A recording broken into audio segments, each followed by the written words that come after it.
좀 얻고 50%는 넘고 1차에서 끝낼 것이다. 네. 라고 하는 게 이제 그 대체적인 평가였었고 안희정 지사가 2위는 할 것 같은데 2위, 3위가 누가 2위, 3위 할지 무척 관심사안이다. 네.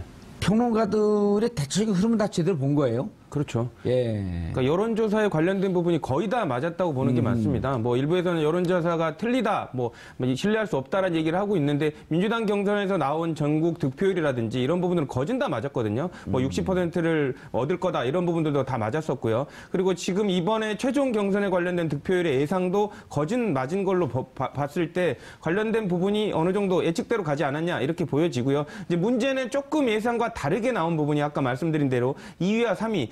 어떻게 보면 저도 개인적으로는 안희정 지사가 조금 이재명 시장보다는 조금 그 오차 범위 내 포인트로 앞설 거라고 생각을 했었는데 이재명 시장이 영남권부터 수도권까지 되게 2위를 했었거든요. 그러니까 이런 부분을 봤을 때 영남권도 2위를 했었나요? 예, 영남권도 2위를 했습니다. 예. 그래서 영남권에서도 2위를 한 걸로 봐서 전체 누적 득표수에서는 안 지사한테 졌지만 향후에서는 그러니까 차차기 대선에 관련해서는 전통적 지지층으로 봤을 때는 이재명 시장이 오히려 문재인 전 대표의 뒤를 이을 가능성도 꽤 있다. 이렇게 좀 점쳐지고 있습니다. 그렇게 보세요? 저는 그렇게 봅니다. 희망사항이 아니고요. 그러니까 왜냐하면 사실상 안희정 지사가 그 본선에 대비해서는 경쟁력이 있다고 했지만 그래도 막판에 이재명 시장한테 이렇게 추격을 당한 이유가 어떻게 보면 전통적인 야당의 특성을 보여주지 못했다. 그래도 한 식구에서 이렇게 가질 수 있는 기본적인 특성 이런 부분을 더 이재명 시장이 선명하게 보여줬다는 것들 때문에 그래도 이번에는 문재인이라는 사람이 후보가 돼야 되겠지만 다음번에는 그 이재명 시장이 더 좋지 않냐라고 생각하는 사람들이 지지층이 많이 올라갔다. 이렇게는 봐야 될 것 같습니다. 예. 그런데 2등하고 교수님, 2등하고 3등의 차이가 저는 없는 걸로 보이거든요. 그렇죠. 뭐 거의 뭐 0.3% 아니, 차이면 21.5 대 21.2인데 최종 후보가 안 났으면 0.3이 이재명 탔으면 21.5로 똑같을 뻔했어요. 그렇지만 어쨌든 간에 이제 뭐 오차 범위고 거의 뭐 똑같다고 봐야 됩니다. 예. 사실은. 다만 이제 지금 우리 조대진 변호사께서 이제 말씀을 하신 가운데 아마 이제 차기에 대해서 이제 이렇게 좀 언급하셨어요. 과연 문재인, 포스트 문재인. 그러니까 차차기가 그렇죠. 되는 거죠. 예. 차차기 후보에 과연 이제 두 분이 얼마나 유의미가 있을 것이냐는 부분에 대해서는 저는 이제 조금 다르게 보는 게 핵심이 말이에요, 이번에. 예. 왜 이렇게 차이가 더블 스코어로 1차에서 끝나느냐. 어떻게 보면은 이제 두 가지 이유입니다. 첫째는, 문재인 후보가 갖고 있는 대주적 인지도가 있어요, 기본적으로. 예. 지난번 대통령 선거에서 거의 박근혜 대통령하고 차이가 없어서 바짝 따라붙었었거든요. 어쨌든 재수생이고. 예, 그렇죠.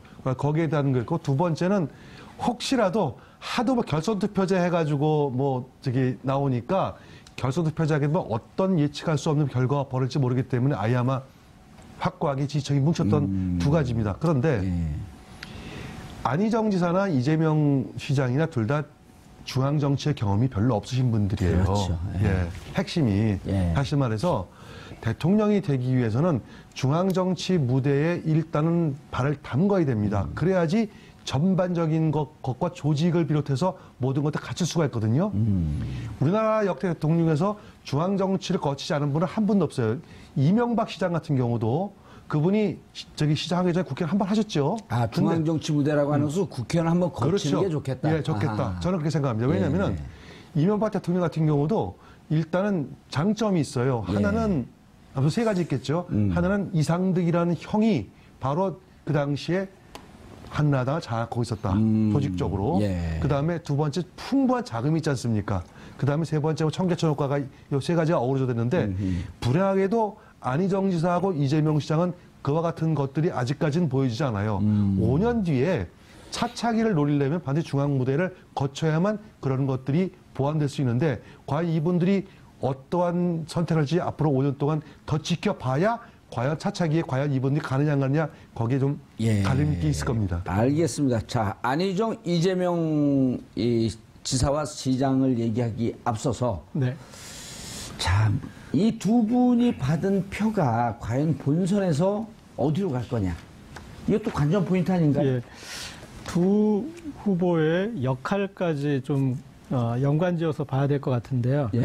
일단 지금 막상 막하였는데 이들이 차기에 누가 더 앞서갈 수 있느냐는 남은 본선에서 어떤 역할을 하느냐에 또 딸려 있는 것 같습니다. 그러니까 이 본선에서 남의 일 보듯이 한 어떤 이 후보에 대해서 국민들은 좀 더 지지를 거둘 가능성이 크고, 예.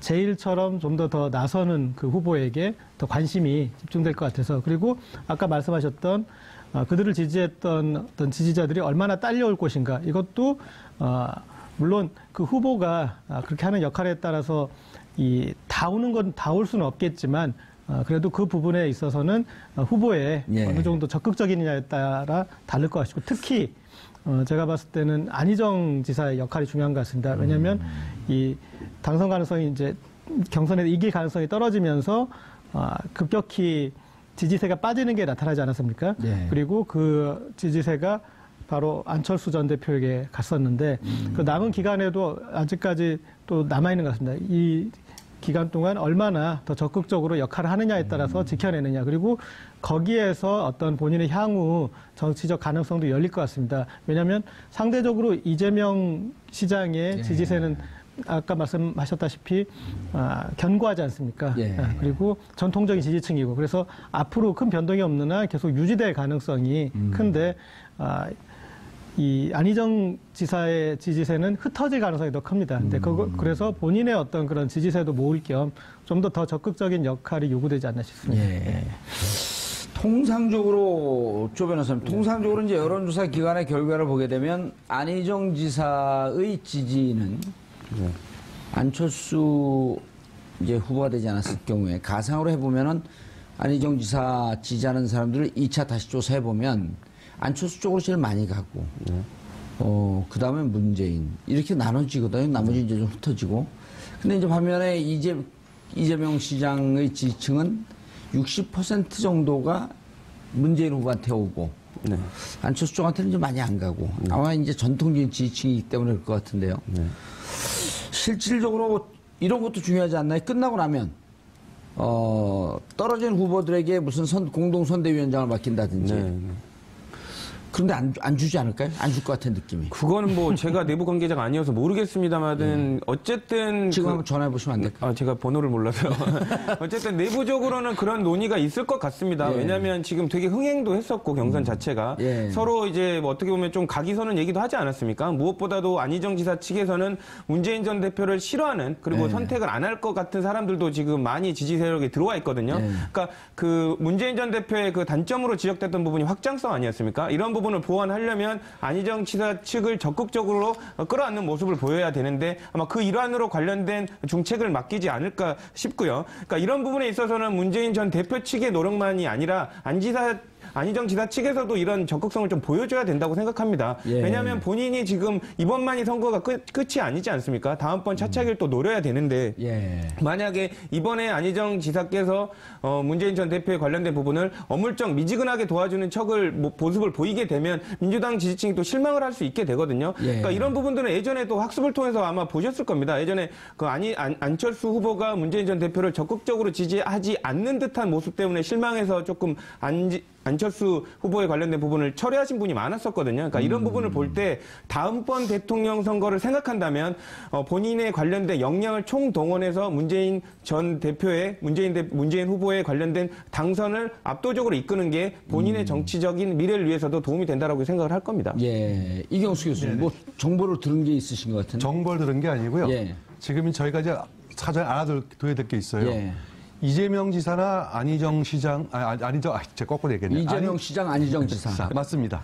예. 두 분은 현직 공무원이시거든요. 예. 이분들은 법적으로 선거대책기구에 들어갈 수가 없어요. 지지를 할 수가 없어요, 누구를. 그렇기 때문에 들어갈 수 있죠. 아니 못 들어갑니다. 아니, 사표 내면. 사표 내시겠어요? 보궐선거 해야 되는데.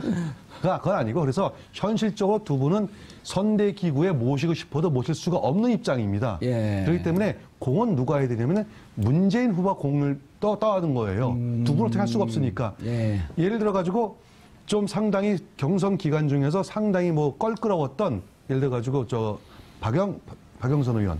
예. 적극적으로 선대위원장으로 앉힌다든지 대신에 예를 들어가지고 그건 그 문재인 지지층에서 반대할 것 같은데. 에이, 그렇게 하면 안 되죠. 예를 들어 안희정 지사 대신이다라는 생각을 갖고 그렇게 모시는 그런 포용력 있는 것들을 보여줘야만 아마 적극적으로 올 거예요. 아니 문 후보는 포용을 하려고 그러는데 거기에 그 캠프에 있는 사람들 또 그 한 가닥 승질 한 가닥 하는 사람들이 지금 있거든요. 앵커께서 굉장히 중요한 말씀하셨는데요. 예. 제가 아까 우리가 전반적으로 그 문재인 대세론을 얘기하면서 예. 이게 끝까지 갈 것인가 말 것인가는 키 포인트 중에 하나 바로 그거예요. 아직 그 얘기는 안 했어요. 할 예정이에요, 좀 이따? 미리 얘기하게 되는데 예. 핵심은 두 가지인데 반드시 상대편에 있는 후보를 얼마큼 적극적으로 끌어안느냐는 부분이 첫 번째 보여지는 부분이고 중요하겠죠, 그게. 예, 두 번째는 소위 말하는 측근들이 예. 사고 치지 말아야 됩니다. 아하. 네, 두 개가 핵심이에요. 그게 예. 변수입니다. 끌어들이는 것 하나, 그 다음에 측근이 사고 치지 말아야 되는 네네. 것 하나. 자, 그래서 고재열 기자님, 네. 지금 이제 역대 선거에 비해서 그렇게 난타전이 심하진 않았다. 진흙탕 싸움이 심하진 않았다. 그런데 그래도 옆에서 우리가 지켜보는 관점에서는 좀 아프게들 싸웠단 말이에요. 네. 몽 뒤로 두들겨 패진 않았는데 송곳 바늘로 콕콕 찔렀단 말이에요. 바늘 찌른 게도 아프거든요. 네. 그래서 이제 하필일까요? 특히 특히 안희정 지사를 지지했던 측. 이 지지자들의 어떤 그런 그 상처들이 분명히 있는 것 같습니다. 예. 그래서 이제 이 경선이 끝날 무렵에 임종석 비서실장이 그런 어떤 그 공격에 대해서 좀 자제하는 게 좋겠다. 뭐 그런 그래서 이제 선거 끝난 다음에 아니면 선거 와중에 다 끝나서 다 끝나서 자제하는 게 좋겠다. 아니 그 하기 전에 잔뜩 공격해놓고 다 끝난 다음에 자제하라면 자기들 유리한 것만 하시는 거 제가 아니에요? 좀 저도 이렇게 만시지탄을 느끼지만 그래서 이제 뭐 상처나는데 소금 뿌리지 말라는 정도의 뭐 그런 표현이겠죠. 그리고 또 나중에 보니까 그런 어떤 그 SNS 상에서 공격을 했던 네. 그 사람을 이렇게 알고 보니까 또 60대 할머니였다. 뭐 이제 그런 보도도 나오곤 했는데요.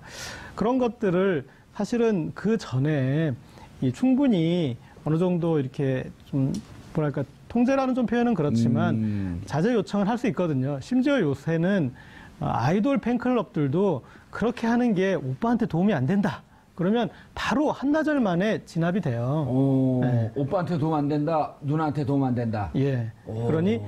그리고 심지어 이렇게 뭐 그 어떤 보도에서 상의 메일 보내다가 그런 이제 어떤 그 컨센서스가 이루어지면은 사과 메일까지 막 와요. 네. 그럴 정도로 되는데 다 어른들 아니에요. 어른들이 그리고 저 멀리 정말 어떤 뜻을 함께하지 않는 그런 그 다른 정당의 후보에 대한 것도 아니고 같은 정당에 경선 하나 치르는데 그렇게 갈라지게 질리게 만드는 것에 대해서는 이거는 그 과정에서 먼저 좀 다지고 왔어야 되는데 좀 너무 늦었던 것 같기도 합니다.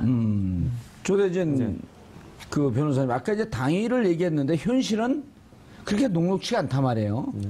그러니까 안희정, 이재명 지지, 특히 이제 안희정 지사를 지지했던 측이 갖고 있었던 이거보다 쫓아고 우리 힘이 약한데 일방적으로 당했다라고 하는 심정이 있고, 그다음에 이제 문재인 후보 지층이나 그쪽 캠프에서는 야 해도 너무하는 거 아니야? 뭐 즐겁하게 만든다는 얘기를 새벽 2시에 페이스북에다 올려놓고 또 현장에 가서도 똑같은 얘기를 하고 뭐가 그렇게 사람을 즐겁하게 만드냐 이런 등의 감정이 있을 터인데 이건 이제 닭과 계란의 관계란 말이에요. 뭐가 먼저 뭐가 나중에 이런 문제가 아니고 야 니네가 먼저 잘하면 우리가 잘하지. 그리고 상대방에서 무슨 얘기가 먼저 하니까 먼저 했지. 이러면서 이게 끝나지 않는 싸움으로 갈 가능성이 있거든요. 그렇죠. 부부 싸움하고 똑같습니다. 남편 말만 들으면 아내가 제일 잘못한 것 같고. 본인의 문화적 그 일상을 다른 사람의 일반화시키지 마세요. 변호사로서 안 합니다. 알겠습니다. 어쨌든 그런 부분처럼 서로 그 서운하고 이렇게 감정적인 얘기만 하면 끝이 없거든요. 그렇죠. 결국에는 큰 목표를 생각하는 게 나을 것 같습니다. 어쨌든 민주당의 경선에 참여한 더불어민주당 후보를 지지하는 입장에서 지금 경선에 참여한 거 아닙니까? 그렇다면 민주당 후보에 그 관련된 사람들이 대통령이 되기를 바라는 사람일 거고요. 그렇다게 본다면 어쨌든 후보가 결정되지 않았습니까? 그러면 그 마음을 모아서 관련된 더불어민주당이 뭔가를 할 수 있도록 만들어주는 게 최종의 목표니까 화해를 해야죠. 결국에는 사랑 싸움 정도다. 뭐 말할 때는 상처받고 말할 때는 속상하지만 그래도 이거를 화해하는 거. 그러니까 누구 선후를 따지 않고 화해하는 것 자체가 목표라고 생각하고 이제 선후를 따질 게 아니라 이제 서로를 이해하는 과정이 필요할 것 같습니다. 예, 알겠습니다. 당내 문제는 없고 이제 문재인 후보 입장에서는 어쨌든 지금 대선은 형성이 돼 있는데 자, 넘어야 할 산이 첩첩산중이에요. 맞습니다. 그래서 어쨌든 지금 문재인 후보의 적극적이고 전통적인 지지층만으로 안 되고 외연을 확장해 나가야 되는데, 자, 내부에서 이렇게 반대했던 사람들이 당내 경선이 끝나고 난 다음에 당 외에 있는 안철수 후보에게 넘어가는 것도 골치 아프고, 그 다음에 반문정서라고 하는 것을 갖고 끊임없이 여론에서 생산해내고 있고, 또 하나는 나머지 세 개의 당이 정의당을 제외한 자유한국당, 바른정당, 국민의당이 집중파를 퍼붓고 있잖아요. 그럼 어떻게 극복을 해야 되는 거예요? 두 가지 방법이 있습니다. 예. 일단 내부에 대한 결속은 아까 제가 말씀드렸듯이 승자가 예. 넓은 아량으로 적극 껴안아야 돼요. 그래서 주위를 또 설득하는 것도 그것도 리더의 역할입니다. 그렇죠. 네. 그래서 자기 측근에 있는 사람도 적극적으로 설득을 해서 그분들을 껴안는 모습을 보여주면은 자연스럽게 치유가 되는데, 한 가지는 좀 안심에 들 부분이, 뭐 안심이란 말을 좀 하는 게 좀 안 맞습니다만, 안희정 지사의 지지층을 뭐 전부 다 그렇다는 아니지만 상당 부분이 사실은 반기문 총장이 낙마하면서 옮겨갔고, 그 중에서 일부가 또 안철수 지지층으로 넘어간 거거든요. 그러니까 그렇게 볼 때 안희정 지사의 어떤 그런 지지층 전체를 갖다가 다 100%는 껴안는 게 어려울 겁니다. 상당 부분 껴안는 모습 보여주면 되고, 예. 그다음에 밖에 있는 당들의 공격을 어떻게 피할 거예요, 그거는 정면 돌파를 해야죠. 예. 그건 어차피 선거전입니다. 예. 선거전에는 포지티브 전략도 있고 네거티브 전략도 있는 거예요. 상대방의 아픈 점을 팩트르면은 상대의 아픈 점도 계속 찔르는 게 그게 선거예요. 거기에 대해서 당당하게 나가는 게 맞고, 또 인정하고 또 오히려 인정해야 돼요. 오히려 자꾸 아니다 하면 나중에 그게 사실은 어떤 경우도 밝혀지면 더 크게 상처가 오니까. 알겠습니다. 예, 그래서 개인적으로 조대진 변호사님 같은 경우는 문재인 후보를 지지할 것 같은 느낌이 드니까 질문 안 하고. 전 중립입니다. 안 그런 것 같은데요? 중립입니다. 다른 데로 얘기하면 감옥 갑니다. 네, 중립입니다. 이경수 교수님 같은 경우는 문재인 후보를 약간 비판적일 것 같아서 제가 여쭤보면 네네. 예, 바로 대답하시는 거 보니까 맞네요. 네. 예. 비판적으로 보고 있습니다. 비판적으로 보고 누구 찍으실 거예요? 아니 누구 찍는 건 상관없이 깜짝 놀라시면. 아니 놀라지는 않고요. 다만 이제 조언을 드리고 제3자 입장 조언을 드리고 싶은 거는 아직 지금 질문 안 끝났는데. 죄송합니다. 그런데 예. 아들 문제가 있잖아요. 아들 문제. 이거 갖고 정말 아들 문제가 이미 팩트가 아니다라고 하는 것이 어느 정도 검증이 됐다고 보는데, 이제 이번에 막 짜증 비슷하게 냈단 말이에요. 막 고마해라. 막 고마해. 부산 롯데 응원 야구 가보셨어요? 알죠? 마 하는 거 들었습니다. 그렇죠. 마 하면 예. 이 호남 쪽 표현으로는 거시기거든요. 그렇죠. 다 통하는 거예요, 그냥. 예, 맞습니다. 그래, 오죽했으면 얘기할까요? 아들 문제는 어떻게 넘어가야 될 것 같아요? 이 부분은 사실은 저도 내용을 잘 모릅니다. 솔직한 얘기로. 그럼 기자한테 예. 물어볼까요? 그게 맞는 것 같고. 네. 사실은 이제 아들 문제에 대해서는 일단은 국민들한테 감정법상으로는 조금 이렇게 약간 약이 오르는 사안입니다. 그래요? 네, 거기에 당시에 7세인데 이렇게 아들이, 그런데 이렇게 5급이라니까 이제 좀 높게 보시는 거죠. 이게 사실 5급 공무원이 아니라 공기업의 5급이니까 이제 다른 것인데, 이제 그런데 이전에 참여정부 시절 때 입사를 한 건가요? 네. 근데 이제 이전에 여러 단계에서 그런 이제 검증이 이루어진 것도 맞고, 근데 그리고 사실은 이 문재인 후보의 어떤 이제 팩트 검증에 대해서 가장 자세하게 이 설명한 사안이 이 사안이기도 합니다. 예. 네, 그래서 자세히 설명도 돼 있는데, 그럼에도 불구하고 저는 후보가 더 친절할 필요가 있다. 아하. 더 적극적일 필요가 있다고 생각해요. 막 고마해는 지지자들 안에서만 통용될 수 있는 해법이에요. 예. 그리고 이 일반 국민들은 그 문제 구조 사실 잘 몰라요. 잘 모르죠. 예. 그리고 해명이 됐다는데 네. 어떻게 해명이 됐다는 것이냐. 10년이 흘렀다고 하지만 그거 아는 분들만 알지. 네. 여기 있는 분들도 지금 다 잘 몰라요. 그 사안에 대한 쟁점이 상당히 여러 가지가 있어요. 그러니까 아주 핵심적인 것만 해도 한 10가지 정도는 있고, 그런데 이미 해명은 잘했어요. 그러면 그렇더라도 반복적으로 최선을 다해서 전체적으로 계속 저는 할 필요가 있다고 생각해요. 그래서 그런 다음에 그럼에도 불구하고 아마 부분으로 또 다시 어떤 의혹이 있을 수 있습니다. 그러면 그것에 대해서 다시 또 따지더라도 왜냐하면 이 부분에 대해서는 이제 새로 문재인이라는 정치인을 좀 더 적극적으로 들여다보려고 하려는 그런 이제 결정을 하려고 말려고 하는 유권자들에 대한 예의라고 생각하고. 알겠습니다. 그런데 이게 이제 이른바 마녀 사냥을 하면 저는 이 아들 얘기가 어떻게 됐고 어떻게 해명이 됐는지 잘 모릅니다. 조대인 변호사 잘 아세요? 대충은 압니다. 대충 아세요? 네. 그런데 이제 문제는 뭐냐면 이제 지금 그 고재열 기자 같은 경우는 좀 더 친절하게 계속 해명을 해라. 그죠. 근데 이제 저는 언제 이 집단적인 집단 지성에 대해서 늘 그 긍정적으로 보지만 집단적으로 이지매하는 것도 문제가 있다 싶은 게 오래전에 타진요라고 하는 네, 그렇죠. 사건이 있었어요. 그렇죠. 타진요가 누구죠? 타블로입니다. 타블로의 진실을 요구합니다. 예. 그런데 얘를 갖고 그 대학에 갖고 졸업장을 가져오고 학장이 맞다라고 얘기를 해도 동일 인물이라고 얘기해도 졸업장이 조작됐고 학장은 매수됐다. 예. 이런 식으로 얘기하면 이게 진실이 해명이 안 되는 거거든요. 그러죠. 그러니까 이제 굳이 문재인 후보의 입장에서 얘기를 한다고 한다면 뭔 해명을 한들 어느 꼬투리를 안 잡겠냐. 맞습니다. 이런 느낌으로 올 수도 있단 말이에요. 그러니까 최초의 설명을 아예 안 하고 그냥 암묵적으로 넘어갔다면 문제죠. 근데 여러 번, 그리고 장시간 동안 여러 번의 검증을 거쳤거든요. 그리고 지금 문재인 전 대표도 그 얘기를 하고 있습니다. 반대 정권에, 그리고 더더군다나 저번에는 대통령 후보로까지 나섰거든요. 그런데 그 이후로 문제가 없었습니다. 물론 그리고 본인이 관련된 해명도 충분히 했었고요. 그런 부분이 있습니다. 자세히 설명을 안 하면 모르지만 너무 사소한 걸 자세히 설명을 하면 변명으로 또 느껴지는 경우도 있거든요. 그렇기 때문에 예를 들면 제가 아무리 지구인이고 내가 얼굴 봐도 사람인 것 같은데 남들이 저를 보고 예를 들면 외계인 같아요 얘기를 하면 예. 아무리 지구인이라고 설명을 하더라도 이해가 안 되면 외계인 같기도 해요. 네, 그렇죠. 그러니까 근데 그런 부분을 자세히 설명할 필요가 없어진다는 거죠. 네. 왜냐하면 더 이상 설득해도 나에 관련된 진실의 항변은 더 이상 의미가 없다라고 생각되는 순간 그 얘기를 그만하자라고 말하는 수밖에 없다는 얘기가 되는 겁니다.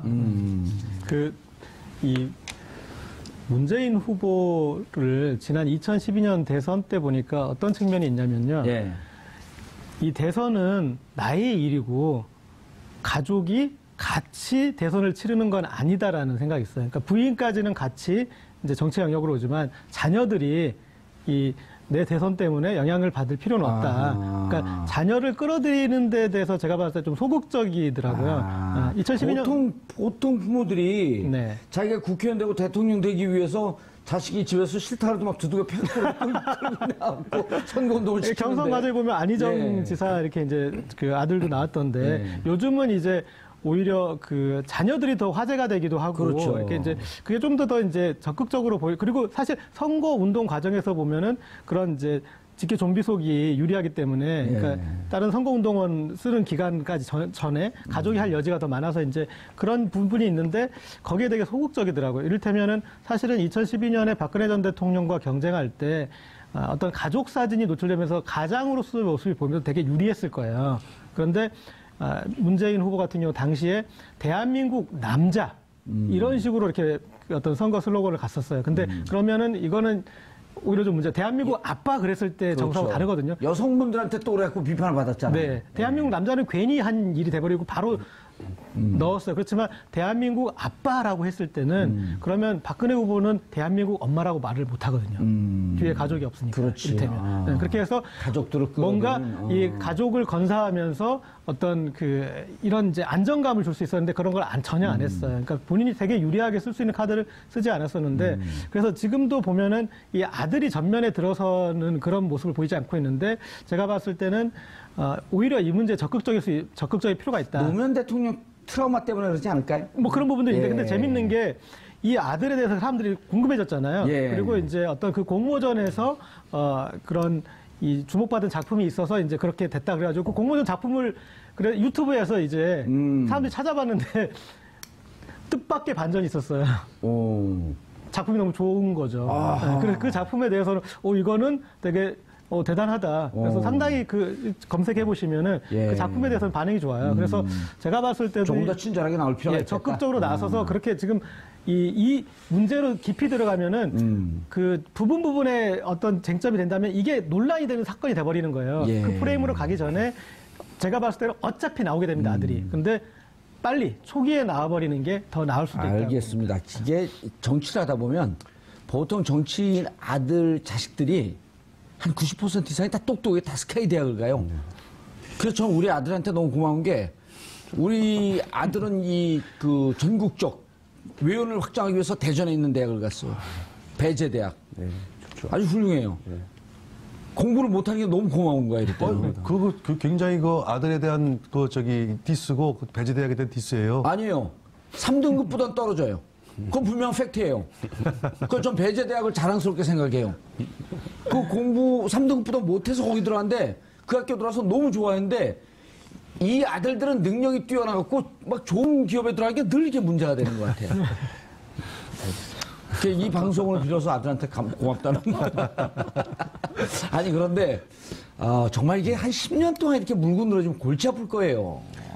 근데 그게 예. 전례가 있어 그래요. 소위 말하는 이해창 후보 그렇죠. 아들 문제 때문에 그것 때문에 처음에 DJP한테도 40원표를 줬는데 그 다음에 또 노무현 대통령하고 2차전 붙었을 때도 또 그 문제가 그 문제가 나오면서 떨어졌거든요. 그러니까 이 문제는 자식에 관한 문제는 이게 감성에 관한 문제거든요. 차라리 정책 같으면 얼마든 치고받을 수 있는데 자식 문제는 치고받을 수도 없는 그런 해명을 하면 할수록 점점 더 이상해지고. 그게 그래서 사실은 어떻게 보면 이 부분이 또 아플 수도 있는 겁니다. 교수님. 네. 자, 이제 구도인데. 예. 자, 국민들의 관심은 최근에 무슨 한 신문에서, 언론에서 이자가 붙게 되니까 안철수하고 문재인 양자 구도가 되니까 안철수가 이기는 이런 결과가 나왔다면 그래 좀 발칵 뒤집혀서 또 우당탕탕 하는데 어느 칼럼을 봤더니 1대1 구도라고 하면서 환상이다. 나머지 3개 정당이 어떻게 후보를 포기하겠느냐.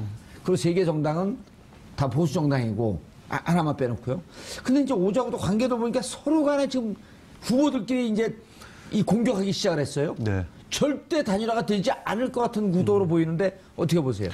저도 이번 대선은 적어도 사자구도는 갈 거라고 저는 그렇게 예상을 하고 있습니다. 예, 어떻게 사자구도? 그러니까 예를 들어가지고 일단 의석순으로 얘기하겠습니다. 예, 문재인. 민주당, 문재인.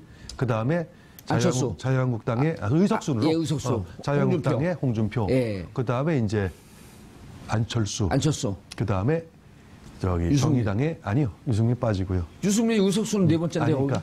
그러니까 거기에 이제 자유한국당과 단일화된다고 봐야죠. 정의당 심상정까지. 예. 그래서 그렇게 사자구도로 저는 예상하고 있는 게 그 이유가 있습니다. 지금 유승민 후보가 돼 있는 자유한국당은 지금 굉장히 커다란 딜레마에 지금 빠져 있어요. 이기고 지는 건 둘째 문제고 일단 만약에 보수가 소위 말해 보수라고 말하시는 분들이 이번 대선에서 지게 되면은 그 모든 화살은 다 바른정당 유승민 후보가 받을 가능성이 높게 지금 그런 구도가 돼 있거든요. 그렇기 때문에 어떤 식으로든지 간에 두 후보는 아마 단일화가 막판에 극적으로 단일화를 아마 될 것이라 보여집니다. 그래서 저는 사자구도를 예상하고 있습니다.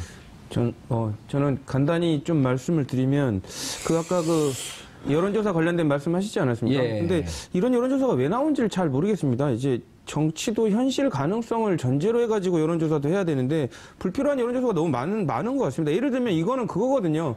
한국하고 일본하고 힘 합쳐가지고 미국하고 싸우면 이길까? 이런 거하고 똑같은 것 같습니다. 물론 그렇게 전쟁이 날 수도 있겠죠. 근데 지금 그런 의문을 가질 필요가 있나요? 왜냐하면 아까 말한 대로 남북한이 손잡고 일본과 싸우면 이길까? 그런 거 무기력 미사일이 더 많대. 이거게 물론 계산은 할 수 있죠. 근데 그거를 왜 지금 이 시점에서 왜 계산을 왜 해야 됩니까? 그리고 무엇보다도 지금 국민의당에서는 양자 프레임으로 자꾸 만들어 가려는 것 같아요. 안철수 대 문재인 이렇게 해가지고 우리가 이긴다. 문재인 전 대표가 적폐 세력인가요? 그러니까 예를 들면 안철수 대표는 보수까지 본인들이 다 합쳐가지고 자유한국당까지 다 합쳐가지고 문재인한테 맞서겠다는 얘기인데 소위 국민들은 지금 자유한국당을 적폐 세력으로 보고 반성하라고 지금 요구하고 있습니다. 촛불 집회에서. 심지어 유승민조차도 자유한국당의 그렇죠. 친박 세력은 청산의 대상이다. 그렇죠. 근데 그 세력을 모아서 우리가 1대1로 문재인을 무찔러야 된다? 예. 그런 국민적인 요구를 누가 했나요? 그러니까 저 안 했어요. 저한테 자꾸 그러지 마세요. 그런 프레임을 만드는 것 자체가 어디서 나온 건지 저는 이해를 할 수가 없습니다. 그러니까 그런 것들을 선거 전략상 왜 한지 좀 궁금합니다. 지금 조병아 선생님께서 말씀하신 그 프레임이 왜 나오냐는 것은 그거는 물론 국민의당 큰 전략 중에 하나죠. 예. 소위 말하는 국민의당이 무슨 당이에요? 민주당이 떨어져 나간 당이잖아요. 예. 거기에 대한 정통성 확보하기 위해서 그렇게 갈 수밖에 없는 게 그 당의 전략이에요. 그런데 거기에 숨겨지는 뜻은 우리가 잊어서는 안 돼요. 그게 뭐냐면은 소위 말해 각 후보들에 대한 비선호도 조사를 해보면 그 비선호도 1위가 문재인 후보다라는 거는 결코 요거는 꼭 잊어서는 안 된다. 비호감도. 그렇죠. 그런데 그 유승민 후보가 이렇게 얘기했어요. 홍준표 후보는 지금 2심에서 무죄가 났지만 대법 확정 판결을 기다리고 있으므로 무자격 후보다. 그러니까 홍준표 말들 재밌어요. 큰 집으로 돌아오라.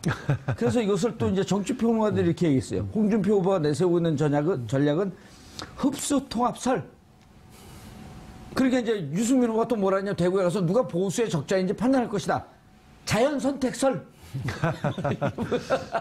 제가 봤을 때는 흡수 통합설하고 예, 자연 선택설. 합의 통합설 정도의 싸움이고, 그러니까 자연 통합설이라 표현은 했지만 자연 선택설. 예, 합의 통합설인데, 예. 그러니까 홍준표 지사의 어떤 지금 구상은 그냥 굴러 들어올 것이다. 가만히 있으면 굴러 들어올 것이다. 그러니까 못 버티고 올 것이다라는 이제 그런 자세인 것이고, 예. 그런 태도인 것이고, 그리고 유승민 이 의원 같은 경우에는 제가 봤을 때는 우리가 버틸 때까지는 버텨본다. 그런데 예. 이미 본인이 경선에 나섰을 때 단일화 가능성이 있다는 걸 열어놨었어요. 그렇다가 이제 자강론이 좀 돌아섰잖아요. 네, 근데 욕을 먹으니까. 그런데 이제 하도 저쪽에서 홍준표 지사가 얄밉게 나오니까 그러니까 곧게 가진 않겠다 그 정도고요. 예. 자, 그래서 몇 자 구도로 보세요? 저는 거의 이렇게 저도 사자구도 쪽인데 절대로 국민의당 쪽으로 가는 그러니까 유승민 예. 후보가 국민의당 쪽으로 가지는 못합니다. 왜냐하면 지금도 TK 가면 기본적으로 배신자라고 그러잖아요. 그런데 국민의당 호남당 후보와 단일화를 해버리면 배신자에서 역적이 됩니다. 그럼 아니 이렇게 배신자. 너는 배신자. 그래서 절대 이제 정치적 기반을 잃게 돼서 현실 가능성이 정말 제로에 가까운 일이에요. 그리고 국민의당을 안 간다. 네, 그래서 만약에 이렇게 우리가 어떤 이제 정치라는 게 가변적인 유일한 예. 지금 이번 대선에서 유일한 가변성은 국민의당 자유한국당과 자유한국당과 너무 막 새로운 게 많이 생겨가지고 헷갈리는데 네. 거기에 단일화 가능성이 열려 유일한 부분이고요. 맞아요. 그래서 그 설을 이렇게 얘기하면 안 될까요? 눈치 통합설. 눈치 보다가. 알겠습니다. 두 분은 여기는 5자구도 그대로 간다. 네. 이경수 교수님은 4자구도로 간다. 저는 원하는 대로 갈 것이다. 각 당의 대선 후보가 결정된 내용을 저희가 살펴봤습니다. 4자구도로 갈지 혹은 5자구도로 갈지 그리고 국민의당에서 주장하듯이 양자구도로 갈지 조금 더 지켜봐야 될 것으로 보입니다. 정봉주 품격시대에서는 여러분의 소중한 의견을 받습니다. 샵 5400으로 주제에 맞는 다양한 의견 문자로 보내주시기 바라겠습니다. 100원의 정보 이용료가 부과됩니다. 한 발 더 깊이 들어가는 시사분석, 여러분은 지금 생방송으로 진행하는 정봉주 품격시대와 함께하고 계십니다. 좀 없고 50%는 넘고 1차에서 끝낼 것이다. 네. 라고 하는 게 이제 그 대체적인 평가였었고 안희정 지사가 2위는 할 것 같은데 2위, 3위가 누가 2위, 3위 할지 무척 관심사안이다. 네. 평론가들의 대체적인 흐름은 다 제대로 본 거예요. 그렇죠. 예. 그러니까 여론조사에 관련된 부분이 거의 다 맞았다고 보는 게 맞습니다. 뭐 일부에서는 여론조사가 틀리다, 뭐 신뢰할 수 없다라는 얘기를 하고 있는데 민주당 경선에서 나온 전국 득표율이라든지 이런 부분들은 거진 다 맞았거든요. 뭐 60%를 얻을 거다 이런 부분들도 다 맞았었고요. 그리고 지금 이번에 최종 경선에 관련된 득표율의 예상도 거진 맞은 걸로 봤을 때 관련된 부분이 어느 정도 예측대로 가지 않았냐 이렇게 보여지고요. 이제 문제는 조금 예상과 다르게 나온 부분이 아까 말씀드린 대로 2위와 3위. 어떻게 보면 저도 개인적으로는 안희정 지사가 조금 이재명 시장보다는 조금 그 오차 범위 내 포인트로 앞설 거라고 생각을 했었는데 이재명 시장이 영남권부터 수도권까지 되게 2위를 했었거든요. 그러니까 이런 부분을 봤을 때 영남권도 2위를 했었나요? 예, 영남권도 2위를 했습니다. 예. 그래서 이 영남권에서도 2위를 한 걸로 봐서 전체 누적 득표수에서는 안 지사한테 졌지만 향후에서는 그러니까 차차기 대선에 관련해서는 전통적 지지층으로 봤을 때는 이재명 시장이 오히려 그러니까 문재인 전 대표의 뒤를 이을 가능성도 꽤 있다. 이렇게 좀 점쳐지고 있습니다. 그렇게 보세요? 저는 그렇게 봅니다. 희망사항이 아니고요. 그러니까 왜냐하면 사실상 안희정 지사가 그 본선에 대비해서는 경쟁력이 있다고 했지만 그래도 막판에 이재명 시장한테 이렇게 추격을 당한 이유가 어떻게 보면 전통적인 야당의 특성을 보여주지 못했다. 그래도 한 식구에서 이렇게 가질 수 있는 기본적인 특성 이런 부분을 더 이재명 시장이 선명하게 보여줬다는 것들 때문에 그래도 이번에는 문재인이라는 사람이 후보가 돼야 되겠지만 다음번에는 그 이재명 시장이 더 좋지 않냐라고 생각하는 사람들이 지지층이 많이 올라갔다. 이렇게는 봐야 될 것 같습니다. 예. 그런데 2등하고 교수님 2등하고 3등의 차이가 저는 없는 걸로 보이거든요. 그렇죠. 뭐 거의 뭐 0.3% 아니 차이면 21.5 대 21.2인데 최승 후보가 안 났으면 0.3이 이재명이 탔으면 21.5로 똑같을 뻔했어. 그렇지만 어쨌든 간에 이제 뭐 오차 범위고 거의 뭐 똑같다고 봐야 됩니다. 예. 사실은. 다만 이제 지금 우리 조대진 변호사께서 이제 말씀을 하신 가운데 아마 이제 차기에 대해서 이제 이렇게 좀 예. 언급하셨어요. 과연 문재인 포스트 문재인 그러니까 차차기가 그렇죠. 되는 거죠. 예. 차차기 후보에 과연 이제 두 분이 얼마큼 유의미가 있을 것이냐는 부분에 대해서는 저는 이제 조금 다르게 보는 게 핵심이 말이에요, 이번에. 예. 왜 이렇게 차이가 더블 스코어로 1차에서 끝나느냐. 어떻게 보면은 이제 두 가지 이유입니다. 첫째는 문재인 후보가 갖고 있는 대주적 인지도가 있어요, 기본적으로. 예. 지난번 대통령 선거에서 거의 박근혜 대통령하고 차이가 없어서 바짝 따라붙었었거든요. 어쨌든 재수생이고. 예, 그렇죠. 거기에 대한 거고 두 번째는 혹신직 공무원이시거든요. 예. 이분들은 법적으로 선거대책기구에 들어갈 수가 없어요. 지지를 할 수가 없어요, 누구를. 그렇기 때문에 들어갈 수 있죠. 아니 못 들어갑니다. 아니 사표 내면. 사표 내시겠어요? 보궐선거 해야 되는데. 그건 아니고 그래서 현실적으로 두 분은 선대기구에 모시고 싶어도 모실 수가 없는 입장입니다. 예. 그렇기 때문에 공은 누가 해야 되냐면 문재인 후보가 공을 떠안은 거예요. 두 분은 어떻게 할 수가 없으니까. 예. 예를 들어가지고 좀 상당히 경선 기간 중에서 상당히 뭐 껄끄러웠던 예를 들어가지고 박영선 의원. 예. 적극적으로 선대위원장으로 앉힌다든지 대신에 예를 들어가지고 그건 그 문재인 지지층에서 반대할 것 같은데. 그렇게 하면 안 되죠.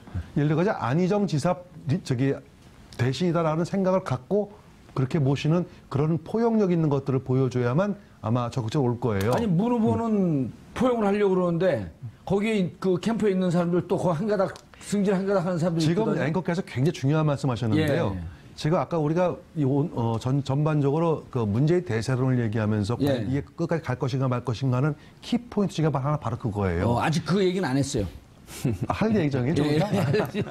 미리 얘기하게 되는데 예. 핵심은 두 가지인데 반드시 상대편에 있는 후보를 얼마만큼 적극적으로 끌어안느냐는 부분이 첫 번째 보여지는 부분이고 중요하겠죠, 그게. 예. 두 번째는 소위 말하는 측근들이 예. 사고 치지 말아야 됩니다. 아하. 예.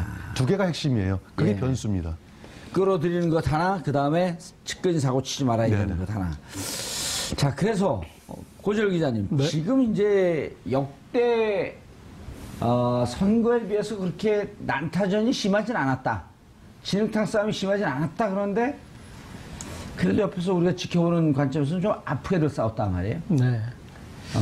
몽디로 두들겨 패진 않았는데 송곳 바늘로 콕콕 찔렀단 말이에요. 바늘 찌른 게도 아프거든요. 네. 그래서 이제 아프니까요? 특히 특히 안희정 지사를 지지했던 측. 이 지지자들의 어떤 그런 그 상처들이 분명히 있는 것 같습니다. 예. 그래서 이제 이 경선이 끝날 무렵에 임종석 비서실장이 그런 어떤 그 공격에 대해서 좀 자제하는 게 좋겠다. 뭐 그런 그래서 이제 선거 끝난 다음에 아니 선거 와중에 다 끝나서 다 끝나서 자제하는 게 좋겠다. 아니 그 하기 전에 잔뜩 공격해놓고 다 끝난 다음에 자제하라면 자기들 유리한 것만 하시는 거 아니에요? 제가 저도 이렇게 만시지탄을 느끼지만 그래서 이제 뭐 상처나는데 소금 뿌리지 말라는 정도의 뭐 그런 표현이겠죠. 그리고 또 나중에 보니까 그런 어떤 그 SNS 상에서 공격을 했던 네. 그 사람을 이렇게 알고 보니까 또 60대 할머니였다. 뭐 이제 그런 보도도 나오곤 했는데요.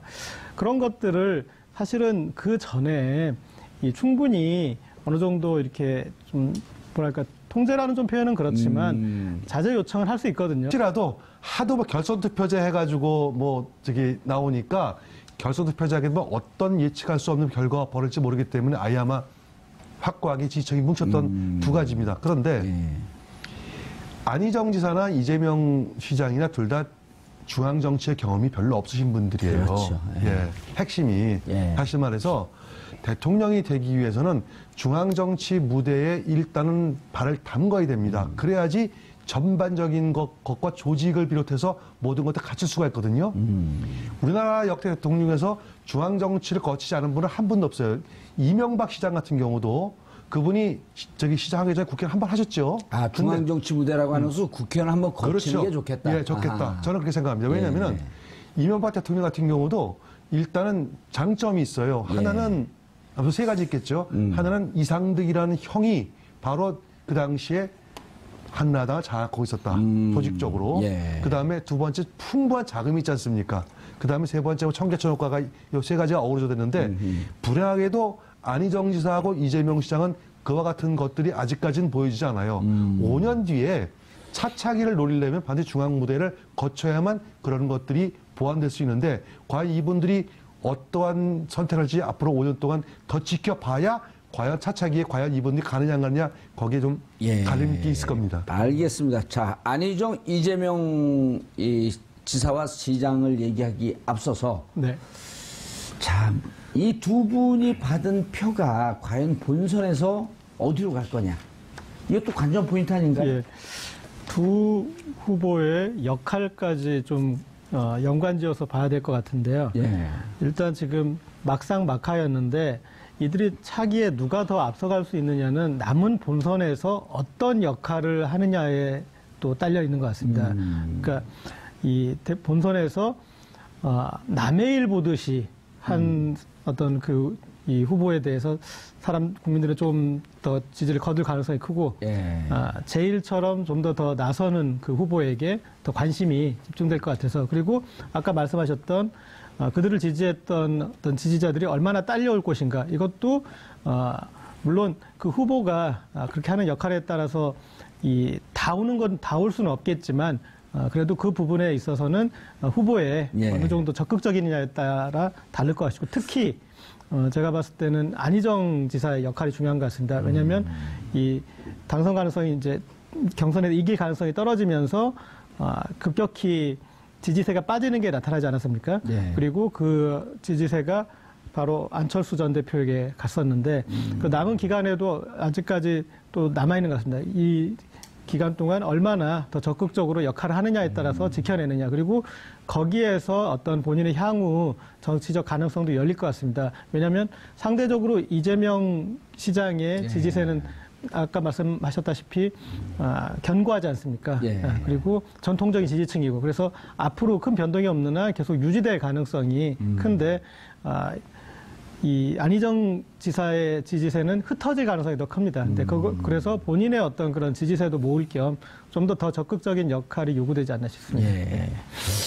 통상적으로, 조 변호사님, 통상적으로 이제 여론조사 기관의 결과를 보게 되면 안희정 지사의 지지는 안철수 이제 후보가 되지 않았을 경우에 가상으로 해보면은 안희정 지사 지지하는 사람들을 2차 다시 조사해보면 안철수 쪽으로 제일 많이 가고, 그 다음에 문재인. 이렇게 나눠지거든요. 나머지 이제 좀 흩어지고.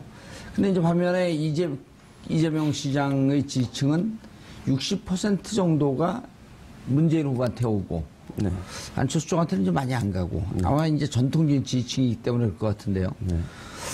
실질적으로 이런 것도 중요하지 않나요? 끝나고 나면, 떨어진 후보들에게 무슨 공동선대위원장을 맡긴다든지. 그런데 안 주지 않을까요? 안 줄 것 같은 느낌이. 그거는 뭐 제가 내부 관계자가 아니어서 모르겠습니다만은 어쨌든 지금 한번 전화해 보시면 안 될까요? 제가 번호를 몰라서요.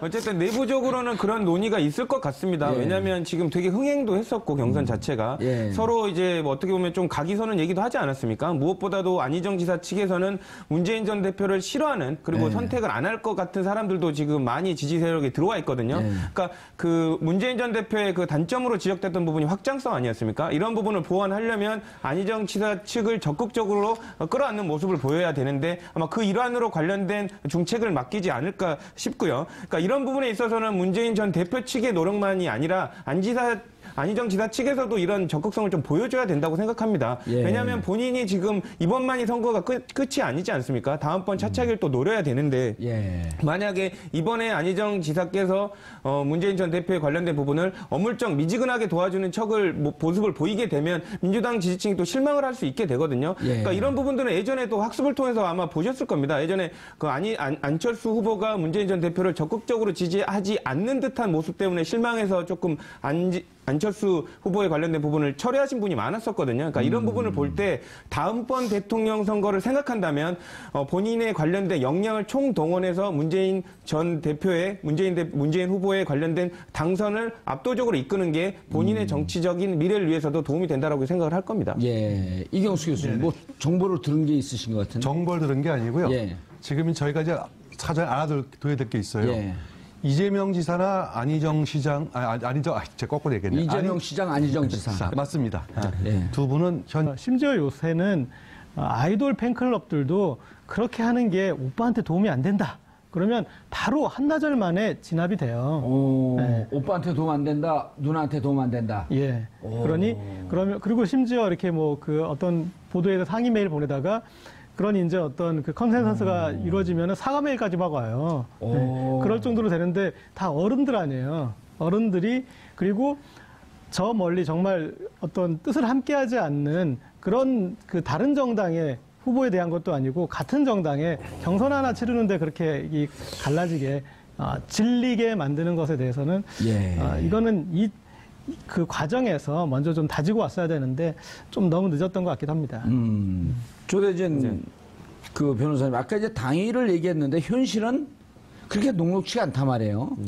그러니까 안희정, 이재명 지지, 특히 이제 안희정 지사를 지지했던 측이 갖고 있었던 이거보다 쫓아오고 우리 힘이 약한데 일방적으로 당했다라고 하는 심정이 있고, 그다음에 이제 문재인 후보 지층이나 그쪽 캠프에서는 야, 해도 너무하는 거 아니야? 뭐 즐겁하게 만든다는 얘기를 새벽 2시에 페이스북에다 올려놓고 또 현장에 가서도 똑같은 얘기를 하고 뭐가 그렇게 사람을 즐겁하게 만드냐 이런 등의 감정이 있을 터인데 이건 이제 닭과 계란의 관계란 말이에요. 뭐가 먼저 뭐가 나중에 이런 문제가 아니고 야 니랑 먼저 잘하면 우리가 잘하지. 그리고 상대방에서 무슨 얘기가 먼저 하니까 먼저 했지. 이러면서 이게 끝나지 않는 싸움으로 갈 가능성이 있거든요. 그렇죠. 부부 싸움하고 똑같습니다. 남편 말만 들으면 아내가 제일 잘못한 것 같고. 본인의 문화적 그 일상을 다른 사람의 일반화시키지 마세요. 변호사로서 안 합니다. 알겠습니다. 어쨌든 그런 부분처럼 서로 그 서운하고 이렇게 감정적인 얘기만 하면 끝이 없거든요. 그렇죠. 결국에는 큰 목표를 생각하는 게 나을 것 같습니다. 어쨌든 민주당의 경선에 참여한 더불어민주당 후보를 지지하는 입장에서 지금 경선에 참여한 거 아닙니까? 그렇다면 민주당 후보에 그 관련된 사람들이 대통령이 되기를 바라는 사람일 거고요. 그렇다고 본다면 어쨌든 후보가 결정되지 않았습니까? 그러면 그 마음을 모아서 관련된 더불어민주당이 뭔가를 할 수 있도록 만들어주는 게 최종의 목표니까 화해를 해야죠. 결국에는 사랑 싸움 정도다. 뭐 말할 때는 상처받고 말할 때는 속상하지만 그래도 이거를 화해하는 거. 그러니까 누구 선호를 따지 않고 화해하는 것 자체가 목표라고 생각하고 이제 선호를 따질 게 아니라 이제 서로를 이해하는 과정이 필요할 것 같습니다. 예, 알겠습니다. 당내 문제는 그렇고 이제 문재인 후보 입장에서는 어쨌든 지금 대선은 형성이 돼 있는데 네네. 자, 넘어야 할 산이 첩첩산중이에요. 맞습니다.